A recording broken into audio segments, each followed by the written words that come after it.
14장 19절 보시겠습니다. 로마서 14장 19절. 그러므로 우리가 화평의 일과 서로 덕을 세우는 일을 힘쓰나니 음식으로 말미암아 하나님의 사업을 무너지게 하지 말라. 만물이 다 깨끗하되 거리낌으로 먹는 사람에게는 악한 것이라.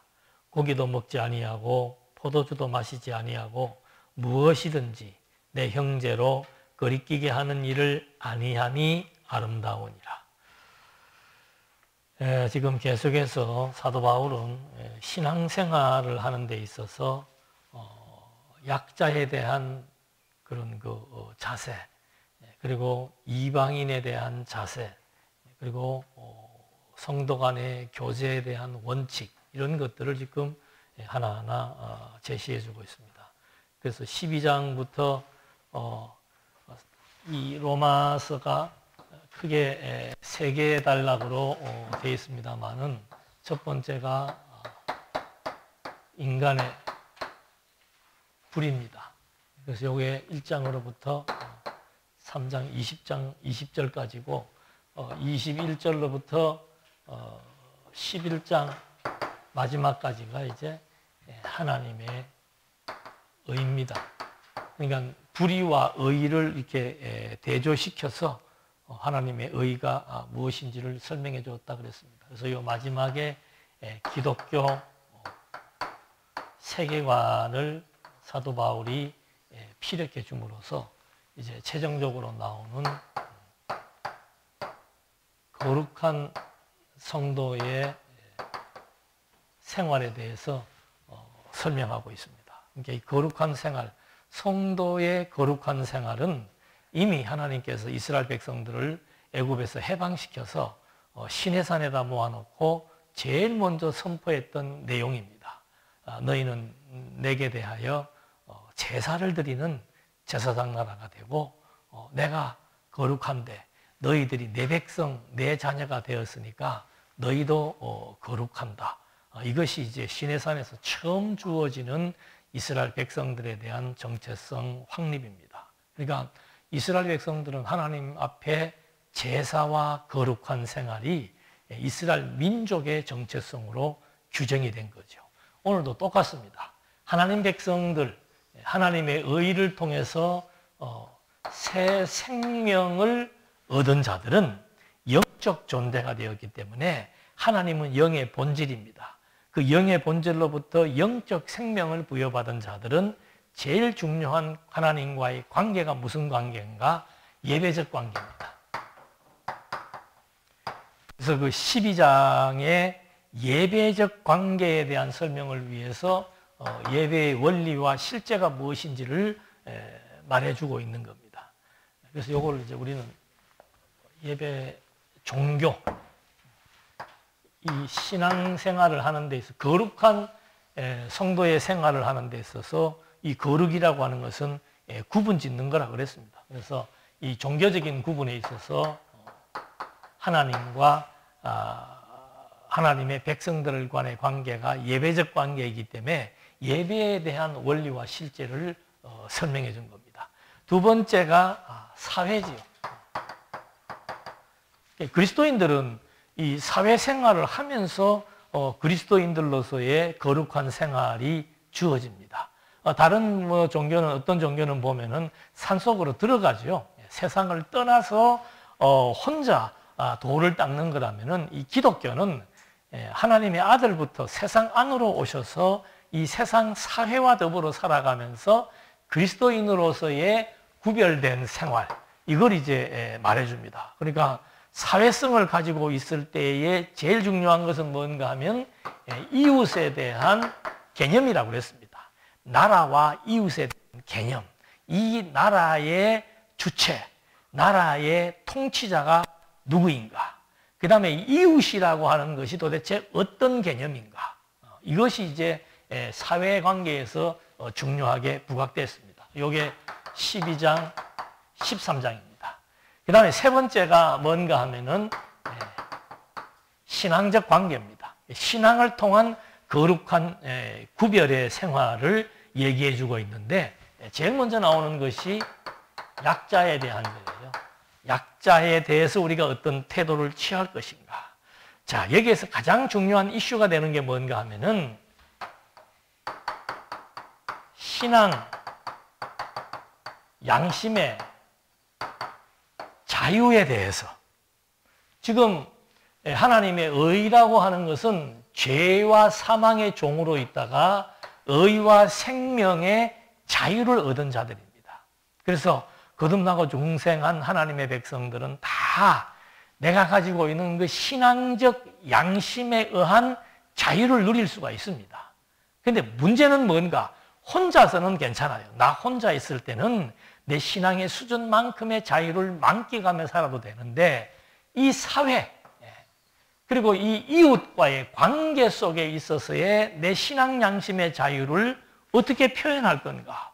우리의 삶이라고 하는 것은 표현하는 겁니다. 그런데 이 신앙 양심의 자유를 통해서 바울은 두 가지를 분류해 주고 있는 겁니다. 여기에 선행이 있고 악행이 있다. 자, 신앙 양심의 자유를 내가 갖고 행동을 하는데 거기에 선행이 있고 악행이 있다는 거죠. 그 선행은 뭐고 악행은 뭔가? 여기에 이제 바울은 가장 기초적인 거, 음식을 가지고 얘기합니다. 그러니까 뭐 포도주나 뭐 밥이나 떡, 식사 문화나 뭐 술 문화 이런 거에 대해서 얘기를 하는 거죠. 그러니까 자, 선행이라고 하는 것은 뭔가 하면은 내 신앙 양심의 자유를 절제, 조절하는 겁니다. 내가 먹을 수도 있고, 뭐 맥주 한잔 마신다고 해서 그것이 뭐 지옥 가는 것도 아니고 그게 무슨 큰 사실 문제가 될 것은 없어요. 그런데 그 맥주를 마시는 주변 사람들이 그 사람의 맥주 마시는 태도를 보면서 만약에 주변 사람들이 그 사람의 맥주 마시는 신앙 양심의 자유를 보고 근심하게 된다면, 그 사람을 꺼리끼게 된다면, 복음을 꺼리끼게 된다면 그게 악행이라고 얘기하는 겁니다. 이건 굉장히 중요한 문제예요. 아니 내가 뭐 제사 지낸 음식을 먹든지 말든지 맥주를 한잔 하든지 말든지 그게 무슨 상관이야? 개인적으로는 상관없습니다. 내가 맥주 한 잔 먹는다고 해서 뭐 지옥 가는 것도 아니고 무슨 큰 문제 될 거 없어요. 저도 뭐 여기 혼자 있으면서 누가 뭐 아무도 모를 거 아니에요. 병만 없애면 되잖아. 마시고. 근데 그냥 저는 그러고 싶지 않아서 그냥 안 마실 뿐이에요. 설령 제가 예수 믿기 전에 술고래가 돼가지고 그래도 아직도 그 술에 대한 미련이 남아있다면 혼자서 한두 잔씩 할 수 있단 말입니다. 그런데 그걸 만약에 누군가가 보고 목사님 어떻게 아직도 술도 못 끊었어요?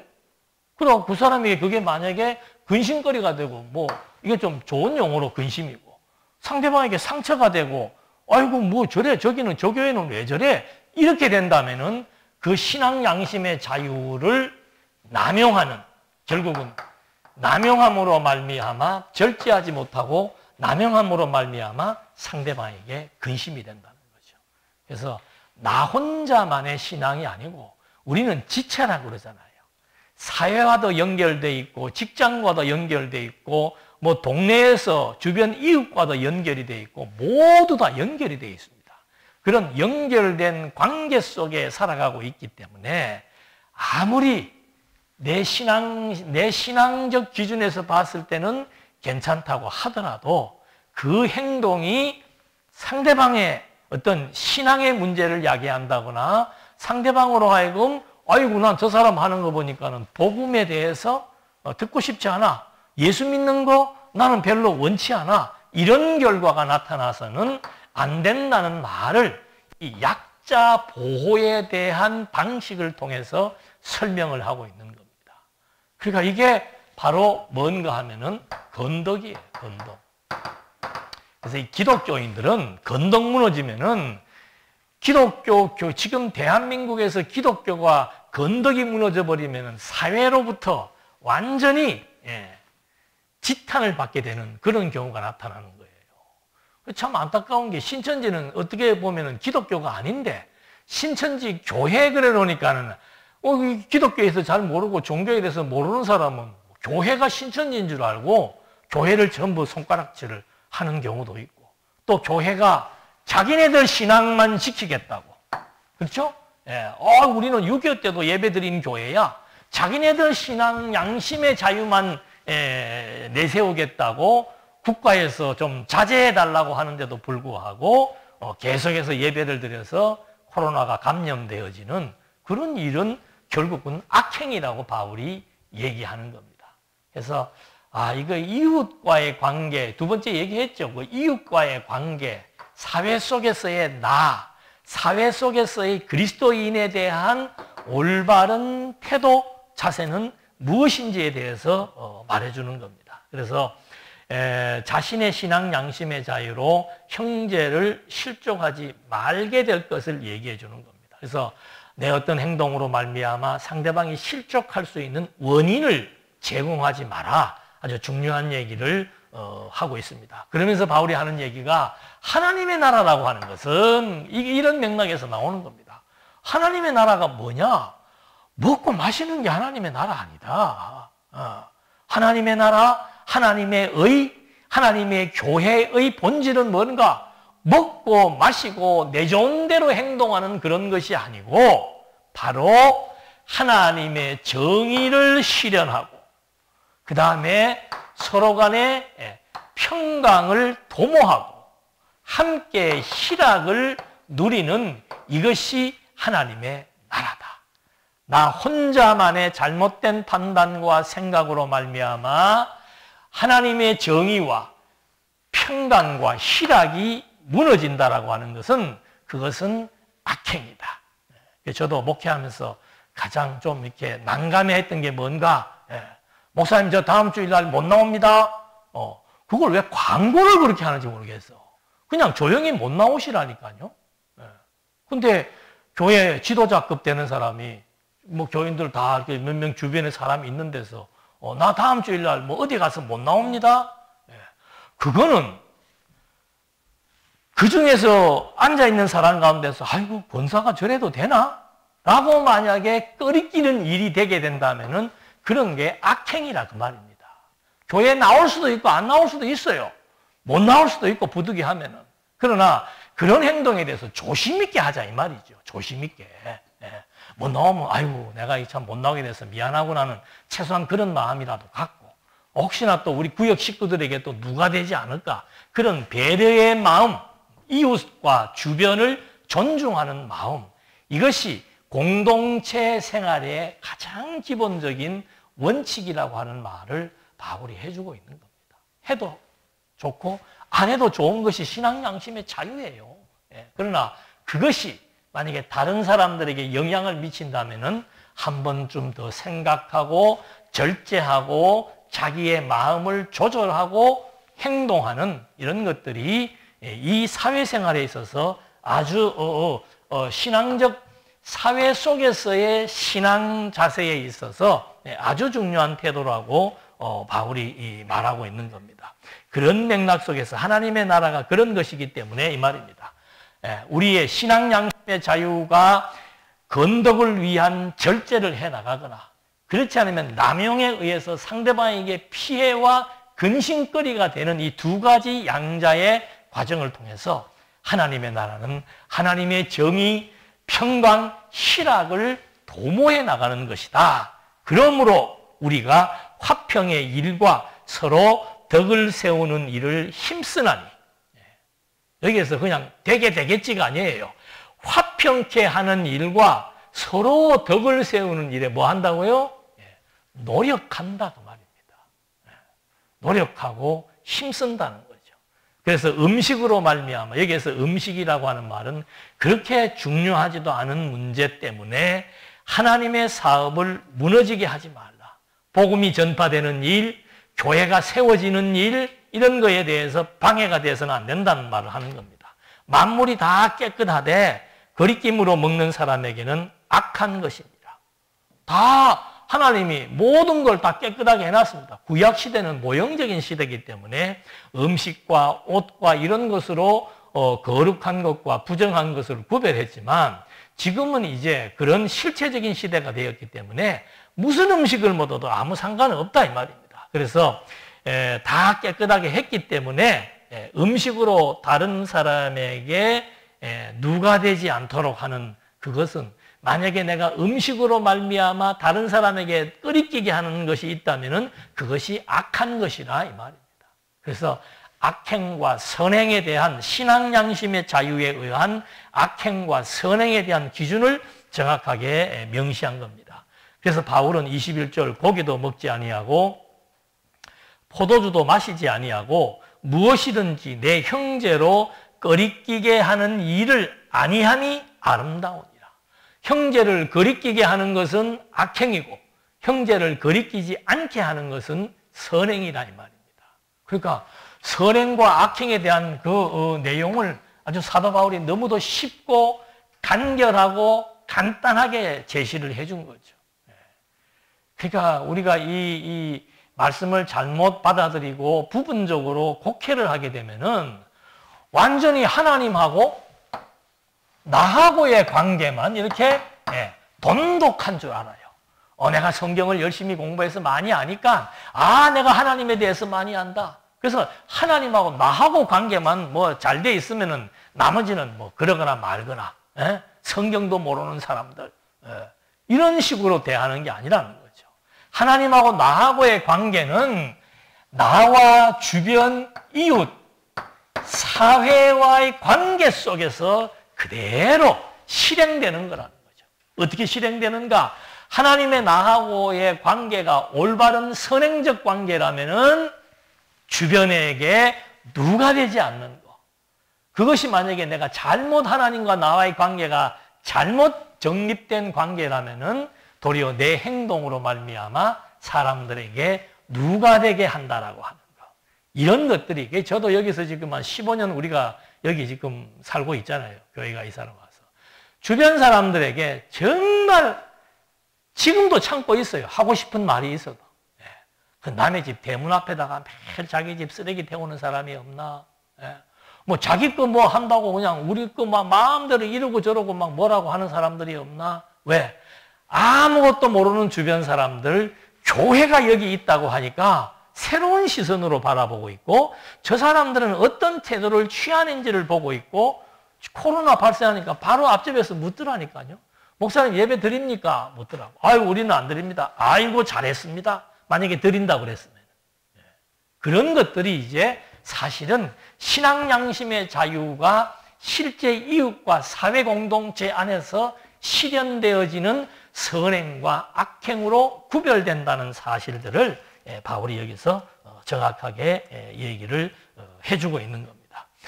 그러면서 내게 있는 믿음을 하나님 앞에서 스스로 가지고 있으라. 자기가 옳다 하는 바로 자기를 정죄하지 아니하는 자는 복이 있다. 그러니까 옳다고 믿는 문제에 대해서 선행으로 행동하는 자, 그거는 복 있는 자라 이 말입니다. 그렇잖아요. 내가 알고 있는 이 지식을 가지고 상대방에게 피해나 거리낌이나 상처를 주는 게 아니고 내가 가지고 있는 옳은 지식, 하나님에 대한 올바른 지식이 상대방에게 선행으로 작용한다면은 그건 정말 복 있는 사람이다 이거죠. 복 있는 사람, 아름다운 신앙, 선한 행동 이게 다 무엇을 의미하는가? 철저하게 나와 이웃의 관계를 통해서 바울이 설명을 하고 있다고 그랬습니다. 그러면서 의심하고 먹는 자는 정죄되었나니 이는 믿음을 따라 하지 아니하였기 때문이라. 믿음을 따라 하지 아니하는 것은 다 죄니라. 이 말은 조금 해석의 여지가 있습니다. 그러면 내가 음식 먹으면 내가 체할 것 같은 사람, 그 사람은 죄인이다 이 얘기를 하는 게 아니에요. 확신 없이 자기 자신이 확신도 없는 그런 의심의 상태에 있는 사람이 다른 사람이 강자가 그 음식을 먹는다고 같이 먹으면서 나는 괜찮다고 만약에 위선을 부리고 외식을 한다면은 그건 잘못된 거다 그 얘기를 해주는 거예요. 자기 신앙 수준 따라 하라 이 말이에요. 나는 거기에 못 미치면은 그냥 못 미친다고 하지. 못 미치는 사람이 앞선 사람 따라 하다가 시험에 드는 그거 그 위선이며 그게 죄에 해당된다, 악행에 해당된다 말을 해주고 있는 겁니다. 그러면서 이제 15장으로 넘어옵니다. 14장에서는 뭐 가장 기본적인 거, 음식 문화, 먹는 문화에 대해서 얘기를 했고, 이제 15장으로 넘어오게 되면은 그 시대의 상황입니다. 이방인에 대한 거. 그 시대에는 바울이 로마서를 쓰면서도 계속 그 유대인과 이방인을 비유로 들어서 설명을 하고 있다 그랬습니다. 그 이유는 뭔가? 유대인 그리스도인과 이방인 그리스도인의 관계가 서로 이방인 그리스도인은 너희들이 유대인이면 유대인이지 잘난 체 하지 말라고 비난하고 있고, 유대인 그리스도인들은 이방인들 주제에 예수만 믿으면 다냐? 너희들도 우리처럼 율법을 지켜야 된다라고 얘기하면서 이방인들을 무시하고 있고, 이런 적대적인 관계가 참으로 가슴 아픈 일이지요. 그래서 이런 부분에 대해서 오늘 우리도 마찬가지예요. 이제 대한민국이 이제는 다문화 가정이 되었습니다. 다문화 사회가 되었습니다. 뭐 우리보다 좀 나은 국가의 사람들도 있지만은 뭐 동남아시아 쪽에 좀 열악한 데서 오신 분들도 많습니다. 그런 사람들에 대해서 어떻게 할 건가? 이방인들이지요. 다문화 사회 또는 그런 우리나라가 아닌 외국인 중에서 한국에 주둔해서 살고 있는 그런 사람들에 대해서 우리가 어떻게 할 것인가? 15장 1절, 믿음이 강한 우리는 마땅히 믿음이 약한 자의 약점을 담당하고 자기를 기쁘게 하지 아니할 것이라. 우리 각 사람이 이웃을 기쁘게 하되 선을 이루고 덕을 세우도록 할지니라. 그 사람들이 우리보다 힘도 약하고 나라의 국력도 약하고 배운 것도 약하고 뭐 여러 가지 면에서 약하다 이 말입니다. 그 약한 다문화 가정에 있는 사람들을 우리가 대할 때 어떻게 대해야 되겠는가? 유대인들이 하나님 앞에 섰을 때 그 자기들이 가지고 있는 그 우월감, 유대인의 눈으로 이방인을 볼 때는 개처럼 여겼던 그런 잘못된 그런 판단 기준에 대해서 바울은 분명하게 선을 긋습니다. 어떻게 끊는가? 그 사람들의 약한 점이 있다는 거죠. 그런 약한 점에 대해서 도리어 강한 자들이 그 약한 점들을 보완해주고 도움을 주는, 이것이 그리스도인들의 신앙 양심의 자유에 의한 선행이라고 계속해서 맥락을 연결시켜서 말해주고 있는 겁니다. 그러니까 뭐 음식으로 관한 문제든지 뭐 혈통으로 관한 문제든지 약한 자에 대한 것은 한마디로 말하면은 그들을 존중해줘라 이 말입니다. 그것이 강자, 신앙 양심의 자유를 바르게 표현하는 가장 아름다운 방식이라고 하는 거죠. 저도 우리 어릴 때만 해도 또 뭐 달랐어요. 뭐 진짜 우리 어릴 때는 막 그 흑인들 지나가면은 막 신기하기도 했고, 그런 인종차별에 대한 문제들, 이런 것들에 대해서 성경은 자세하게 언급을 하고 있습니다. 그러면서 그렇게 해야 되는 당위성을 설명합니다. 왜 우리가 이방인들에 대해서 또 인종차별을 해서는 안 되고 우리보다 약한 다문화 가정을 우리가 어떻게 대해야 되는가? 그들을 위해서 도리어 기쁘게 해줘라. 그 사람들을 기쁘게 해줘라 라고 했는데 왜 그래야 되는가? 3절, 그리스도께서도 자기를 기쁘게 하지 아니하셨나니 기록된 바 주를 비방하는 자들의 비방이 내게 미쳤나이다 함과 같으니라. 무엇이든지 전에 기록된 바는 우리의 교훈을 위하여 기록된 것이니 우리로 하여금 인내로 또는 성경의 위로로 소망을 가지게 함이니라. 여기에서 갑자기 그리스도가 튀어나오는 거예요. 왜 우리가 약한 이웃을 즐겁고 기쁘고 평안하게 해줘야 되는가? 그들에게도 같은 평화로움과 자유를 누릴 수 있도록 해줘야 되는가? 그 이유는 뭔가? 지금 우리가 전부 그리스도의 통치 아래에 있다 이 말입니다. 믿음이 강한 자든 약한 자든 뭐 우월한 유전인자를 가지고 있는 혈통이든 열등한 유전인자를 가지고 있는 혈통이든 그걸 구분하는 것 자체가 잘못된 것입니다만은 지금 사람들은 그런 거를 구분하잖아요. 뭐 빈민계층, 뭐 고소득계층, 그거 다 계층 구분하는 거예요. 그런 것들에 대해서 그래 좋다. 강자의 위치에 있는 사람들은 약자들을 어떻게 해줘라? 불의를 행하지 말고 그들의 마음에 평강과 기쁨이 넘치도록 행복할 수 있도록 우리 강자들이 배려하고 그 사람들을 존중해 줘야 된다 이 말입니다. 왜 그래야 되는가? 첫째는 우리가 전부 그리스도에게 종속되어 있는데 그리스도의 통치와 다스림을 받고 있는데 이분이 어떻게 행동했는가? 이분이 바로 약자들을 위해서 자기의 목숨을 버린 분이고 이분이 바로 하나님의 비난을 당신이 다 걸머지고 그 비난을 위해서 그 약자들의 정죄함을 위해서 대신 죽으시고 그들을 살리셔서 그들도 똑같은 하나님의 백성의 자리에 의인의 반열에 그 사람들도 평화와 자유를 누릴 수 있는 하나님 나라 백성의 시민권이 주어지도록 역사하신 그리스도의 사역의 정신, 희생의 정신, 사랑의 정신, 그걸 여기서 제시해 준 겁니다. 그래서 그렇게 예수님께서 그렇게 사역하신 그것이 전에 기록되었는데 다 그런 것을 기록해 놓은 이유는 뭔가? 우리의 교훈을 위해서 기록해 놓은 것이다. 성경을 왜 기록해 놓는가? 첫째는 하나님에 대한 존재 확증입니다. 두 번째는 우리들이 어떻게 살아야 되는지에 대한 교훈을 지금 주고 있는 거예요. 원리만 얘기하면 원리주의입니다. 성경은 원리만 얘기하지 않습니다. 우리가 도대체 이 사회 속에서 주변 이웃과의 관계 속에서 어떤 행동과 자세를 취하며 살아야 되는지에 대한 교훈을 위해서 주었다고 여기 기록하고 있죠. 그래서 그 교훈의 내용을 보니까 우리로 하여금 인내하게 한다는 거죠. 성경에 보니까 엄청난 시련, 애매한 고난, 별의별 일이 다 나오잖아요. 그런 것들을 우리에게 소개해 주면서 우리들로 말미암아 우리도 이 세상에 살면서 얼마나 억울한 일이 많고 약자로서 정말 분통 터지는 일이 많고 이런 것들 가운데서 우리가 어떤 태도를 취해야 되는가 참고 견디기는 것이 성경의 교훈이라고 얘기해 주는 겁니다. 그것이 참고 견디는 걸로 끝나는가? 그렇지 않습니다. 역경이죠, 역경. 그 라디오 방송에서 그런 얘기 하더라고요. 역경을 잘 견디어낸 사람들은 그것이 자기 인생의 경력이 됩니다. 그러더라고요.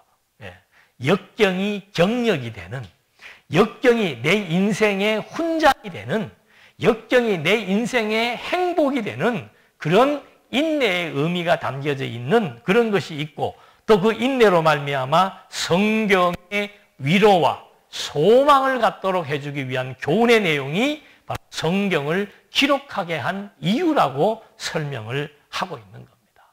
그러니까 인내하는 거, 위로하는 거, 그리고 소망을 갖도록 하는 이것은 너무도 소중하고 우리 그리스도인들에게 주어지는 덕목이 되는 겁니다.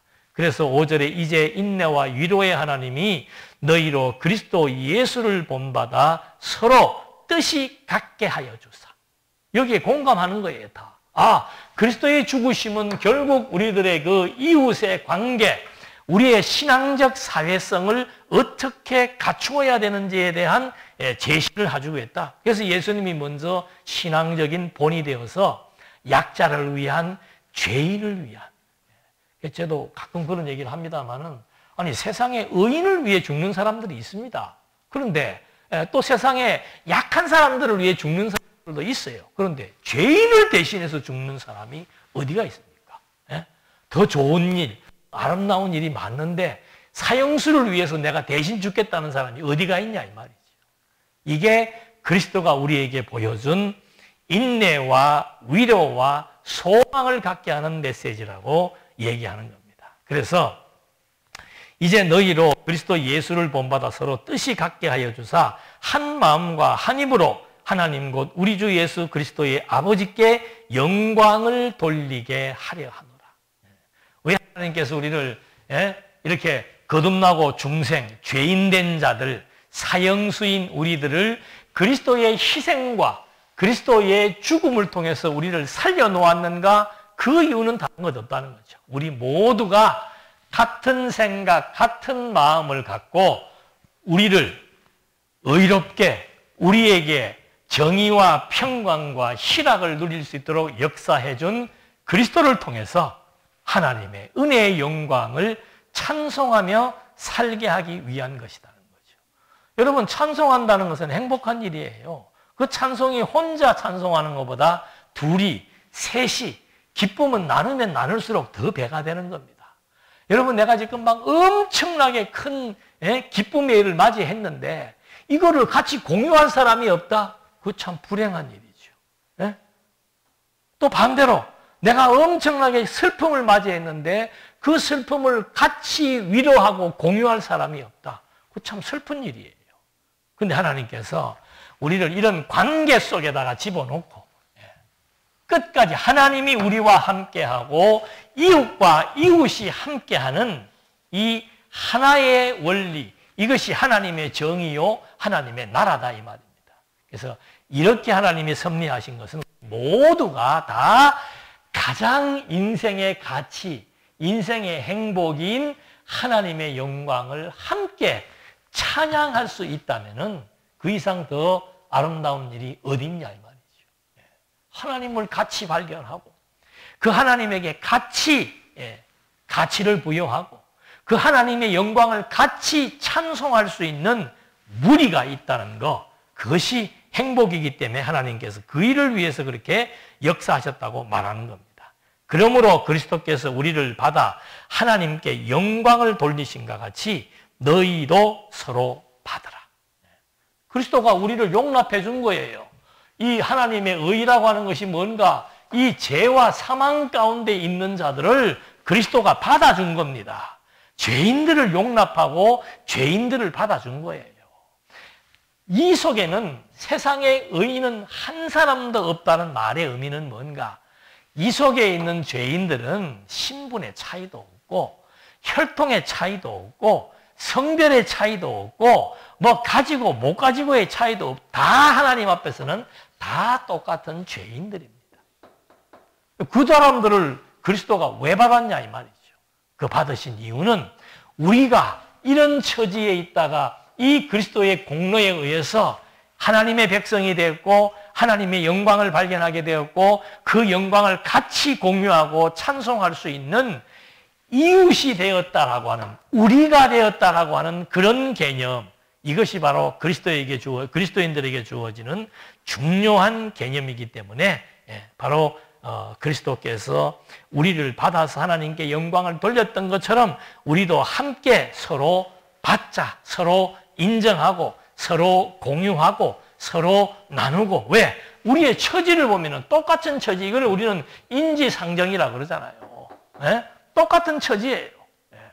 여러분 그 병원에 가보십시오. 암 환자들이 이렇게 있으면 거기에 동호회가 형성이 됩니다. 똑같은 처지이기 때문에. 마찬가지입니다. 우리의 처지, 이런 처지였기 때문에 하나님께서 이 처지에 있는 사람들을 여기에 빼내어서 이제는 행복의 환경으로 집어넣었지만 이 행복의 환경도 나 혼자 누리는 것이 아니고 우리라고 하는 개념 속에서 이 행복의 가치는 배가 된다고 말하는 겁니다.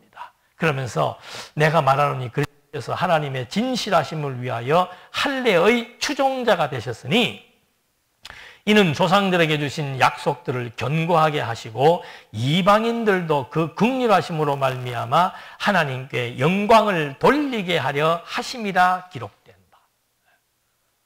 자, 이 지금 유대인들을 지금 설득하는 겁니다. 유대인 너희들도 죄인들이야. 이방인도 죄인이지만 너희들도 죄인들이야. 근데 그리스도가 유대인, 이방인 할 것 없이 그 죄인들을 다 용납을 했어. 그리고 그 그리스도께서는 너희들이 중요시하는 그 할례, 이분이 할례의 추종자가 되어서 율법이 요구하는 말을 다 몸소 행하셔서 그 율법의 값을 치르신 분, 그분이 바로 그리스도야. 그리고 그분에 의해서 우리가 한 생명을 나누게 된 지체요, 형제요, 이웃이라고 하는 말을 바울은 또박또박 해주면서 그 이방인에 대한 중요성, 이제 여기 나오는 이방인은 아까도 말씀드린 대로 사회의 약자 또는 대한민국에 있는 시민권이 없는 다른 나라 사람이든 시민권이 있는 다른 나라 사람이든 사회적인 약자인 그런 다문화 가족들, 가정들, 그런 분들에 대한 우리의 태도를 어떻게 취해야 될 것인가? 우리보다 약소국 아프리카 사람을 보면서 우리가 우월감을 가진다? 그거는 복음적 신앙이 아니라는 거죠. 누구를 보더라도 우리는 우월적 가치를 가져서는 안 되는 거라 이 말입니다. 왜? 다 똑같이 동일한 죄인이었고 동일한 사형수였기 때문에 이제는 그리스도의 공로에 의해서 변화된 우리의 생명, 변화된 우리의 위치, 변화된 우리의 가치가 진정 똑같이 존중되어야 된다는 사실을 밝혀주고 있는 거죠. 그러면서 그 이방에 대한 진가를 바울이 설명하는데, 그러므로 내가 열방 중에서 주께 감사하고 주의 이름을 찬송하리로다 같으니라. 시편을 인용을 합니다. 두 번째는 신명기를 인용합니다. 열방들아 주의 백성과 함께 즐거워하여라. 또 시편을 인용합니다. 모든 열방은 이방 나라 사람들입니다. 모든 열방들아 주를 찬양하며 모든 백성들아 그를 찬송하였으며, 또 이사야 선지자의 예언을 듭니다. 이새의 뿌리 곧 열방을 다스리기 위하여 일어나시는 이가 있으리니 열방이 그에게 소망을 두리라. 여러분, 유대인들의 조상인 아브라함을 하나님이 불렀을 때도, 아브라함을 불러서 복을 주실 때도 12장 3절에 모든 나라가, 모든 민족이 너로 말미암아 복을 누리게 될 것이라고 얘기했습니다. 그리고 신명기를 통해서 모세에게도 하신 말씀이 열방들이 주의 백성들과 함께 즐거워할 것이라고 구약에서 이미 약속이 되어 있다는 거죠. 그러니까 선민과 이방인, 유대인과 비유대인, 그리스도인과 비그리스도인, 왜 비그리스도인들에 대해서 우리가 조심해야 되는가? 그 사람들 가운데서는 믿을 자들이 있기 때문이에요. 그리고 일반적으로도 그렇게 우리의 주제를 안다면은 상대방에 대해서 인간은 다 똑같은 거예요. 성경은 더더군다나 인간은 진짜 똑같습니다.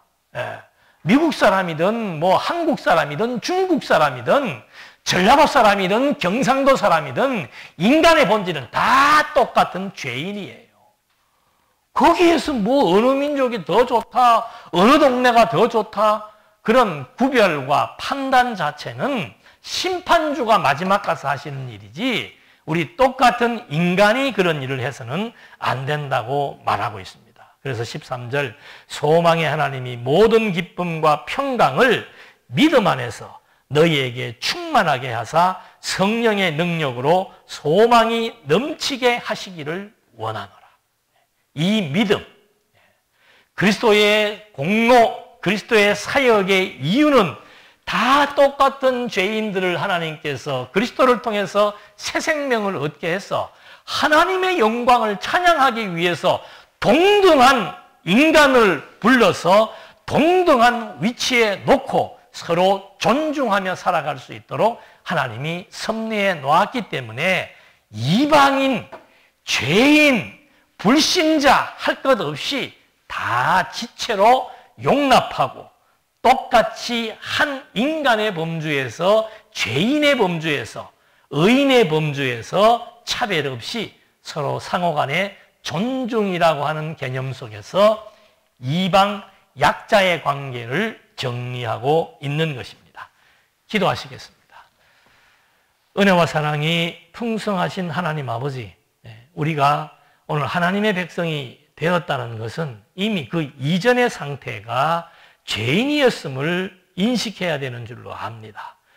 거기에는 인종도 뭐 신분도 성별도 아무것도 구별되거나 차별될 것이 없는 모두가 똑같은 죄인이었고, 이제 그리스도의 공로로 말미암아 하나님의 백성을 삼은 우리 모두는 동등한 똑같은 하나님의 백성으로서의 새 생명을 얻은 자들이라고 하는 사실 또 한 번 확인해 봅니다. 이제 우리 주변에 많은 이웃이 존재합니다. 더불어 살아가는 관계가 형성되어 있습니다. 그들을 대하는 태도가 내 신앙 양심의 자유를 남용하지 아니하고 절제하고 조절하면서 도리어 약한 약점을 담당하며 상대를 기쁘게 해나갈 수 있는 아름다운 신앙적 태도를 유지해 나가고 견지할 수 있도록 인도해 주시옵소서. 예수님의 이름으로 기도드립니다. 아멘.